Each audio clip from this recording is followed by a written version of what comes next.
great catching up with my next guest, and he's going to be fighting for some hardware coming up here. Unified MMA 44, May 6th. He's taking on Noah Ali. It's Gabe Sagman joining me here. Gabe, how are you, sir? Doing great, James. Thanks for having me. Hey, it's good to talk to you. Been a couple years, but good to get to talk to you before this big fight. Tell me how this all came together, not only fighting for Unified, but getting this title shot. Yeah, so, like since my last fight, I pretty much wanted to just get right back in there. I spoke with my coach and manager, Lynn. I told him even over the holidays, I was training, I was staying ready. And, right now, like with me at the stage of my career I'm at right now, I don't want to be sitting on the shelf too much. Now's my time to go. I got to go. So, he came with, he was looking, and we got this offer from Unified with Noah Ali. And, I just thought, like, let's jump on this. This is a great fight, great opportunity, great platform. And that's pretty much it. And keeping active is important. I know you got to fight last year with BTC, which is great. How important is that, especially with the pandemic? I know it was really tough on a lot of you trying to get fights when a lot of things are shut down. Yeah, no, for sure. The pandemic was tough. But like a lot of us fighters, I was still with my team. I still training, putting the work in, because we knew eventually things would start to open up again. And it's the ones that put the work in the dark, when no shows are going on and nothing's happening. The ones that are grinding are gonna shine when things do open. So I felt I did that. I put the time in. My last fight, I got to show a little bit, but I think I kind of was a little bit like shaking off the rust. That was like between my last fight and the one before that was almost 2 years. So now I think I'm like primed and ready to like really show some of those new skills I developed. Yeah, and let's talk about that last one quickly. Matt Dawson, nice to go. Sometimes it's nice to go the distance, like you said, showing off more of your arsenal, so to speak. How happy were you with that performance, just getting in the win column and keeping active, like we talked about here? Yeah, to be honest, not happy at all. Okay. I mean, I do consider myself a bit of a perfectionist. So, dominant victory, but I'm not looking for dominance. I'm looking for destruction. I'm looking for like complete and total highlight reel finishes. That's what I strive for. But at the same time, I feel like with that fight, I put a little bit too much pressure on myself mentally. A lot of this game is mental. And for this fight, I'm just kind of going with less expectations. Obviously, I envision myself end of the fight, I'm going to have that belt around my waist. But this time I'm just going to be more free, more just ready for anything. And, like Bruce Lee says, be like water. Yeah, no, I love it, man. How familiar were you with Noah Ali before taking this fight? I knew about him. I'd seen some of his fights before. I've been following this Canadian scene for a long time, even local guys. Like, I know he's a veteran. I know he's been in that 135 division for a long time, fighting some of the best there. It's an honor for me to, fight a veteran in Ali. And I'm looking forward to the challenge there. 16-fight veteran. Now that you've had a chance to sort of assess him and all that, how do you feel like you match up against him in this fight? I like the matchup a lot. I think, I think we share some similarities. Like, he's a tough, gritty guy. He's going to come forward. He's going to swing. So, I think it's a great fight in that sense. I like guys that are going to, bring the fight back to me. I bring the fight. I know he's going to bring it back. So, and he's skilled everywhere too, well-rounded. So, I love it. Training camp, who have you mainly been working with leading into the fight? I know we got a little bit of time, but how's camp look sort of leading into this?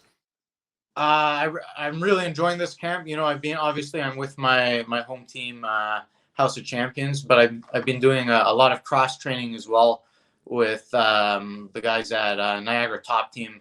Oh, there nice. in Aaron St. Jeffrey, Catharines. Jasmine, Anthony Yeah, Romero, all those guys, right? And I know, who did I just talk to? Yes, Mike Molot was doing some training up there too, I know. So yeah. I've been in the same room with him training. They got a great team there. So yeah, shout out Niagara top team, coach Chris Prickett. Great team. So, a lot of great wrestlers, a lot of rounds. Basically, just a lot of hard rounds, a lot of live goes, a lot of sparring, and I think that's really the best when you're preparing for a fight, especially like I am. 5-round title fight. You're gonna need the cardio. You're gonna need those rounds. So that's what good. I've been doing. That's awesome to hear. You mentioned House of Champions. Kyle Nelson, what's he been up to these days? We haven't seen him fight in a while. Is he dealing with injuries? What's the latest with him? Yeah, I mean he's staying ready. I know he's looking for a fight. I don't think he has anything confirmed yet, but yeah, he's been right there with us, training, looking to get back in there. We all got our little bumps and bruises, but he's healthy. He's good. Good to hear. Weight cut, how's all that going? I know we got some time, but how's everything going? Weight cut's good. Weight cut's going smooth. I mean, obviously, last fight down at 125, and then this one back up to 35. So, for me, it was like, since my last fight, my weight kind of yo-yoed. I ballooned back up, and then again, I didn't want to sit on the shelf. I was like, it's going to take a lot of work to get back down to 25. So let me take one at 35 for now. Get back in there. I feel strong. In the training room, I'm pushing around guys that are bigger or fighting at that weight anyways. So this time around, I'm healthy. I'm happy. I like to call it I'm thick boy samurai. I can eat. I can have some carbs. I have the energy to lift some more weights. Feel nice and fueled for practice. So I'm loving it. I imagine Cruel Lynn will be in your corner. Who else is going to be making the trip with you? Yeah, so we got Cruel Lynn and then Chris Prickett, and he's going to be there as well. He has Powell fighting on the same card. Zach Powell. Zach Yeah, Powell, yeah. of course. Nice. Good stuff, man. How's this fight playing out on May 6th? I know you feel like you're going to win. Otherwise, why sign the contract? But how do you envision it playing out? I think, from when the fight starts, I'm going to be coming forward. I'm going to be looking to, push a high work rate, like just stay in his face, press him. And, if it goes a distance, I'm ready for that. If it doesn't, again, I'm going to be right there looking for any opportunities, creating opportunities, just trying to look for those spots where I can finish the fight.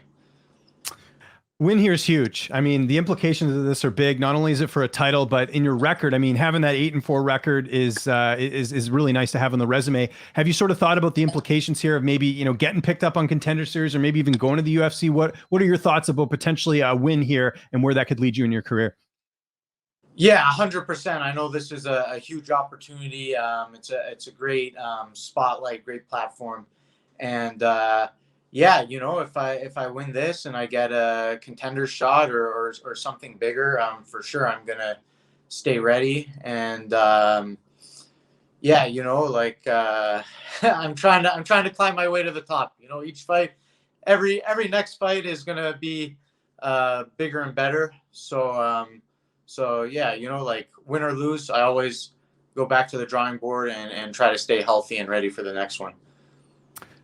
Downtime. I know you don't get much of it. You're training all the time. You watching any sports? You watching any Netflix? Playing any video games? What is downtime looking like these days?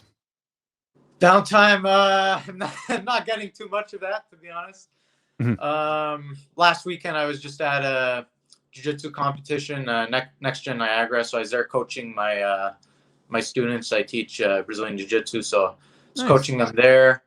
And outside of that, not too much. I'll visit my family, walk the dogs. I'm pretty much just kind of engulfed by this fighting life right now. So things are opening up a bit right in Ontario. I know I'm out here in BC. We're a little bit ahead of you there, but it seems like things are kind of getting back to normal out there. Yeah. No, we recently had the mask mandates lifted here, so definitely things are feeling a lot more normal. yeah, it's good. You know, weather's getting nicer. Can't complain. Yeah, it's always this time of year, which you turn in a corner with the weather. Because I lived in Toronto for years. I would look so much forward to like springtime when that the hot weather was coming, because it's always a brutal winter, right? It takes its toll. So yeah, 100%. Gabe, good talking to you, man. Looking forward to this one. Unified 44, May 6th, live on UFC Fight Pass. If there's anyone you want to thank, any sponsors, any social media, I'll give you the last word. Yeah, so obviously, thanks to my teammates, training partner, everyone that helps me to prepare. Shout out Crew Lynn, House of Champions, Niagara Top Team, like I mentioned, Toronto BJJ Jiu-Jitsu for Life team. Shout out my sponsor, Float Toronto. They're always supporting me throughout my fighting career. Bees Universe Toronto, that's like a family-owned business. They've been supporting me with honey and bee products. Absolute BJJ, all my students there. Yeah, anyone I missed, you know who you are. But yeah.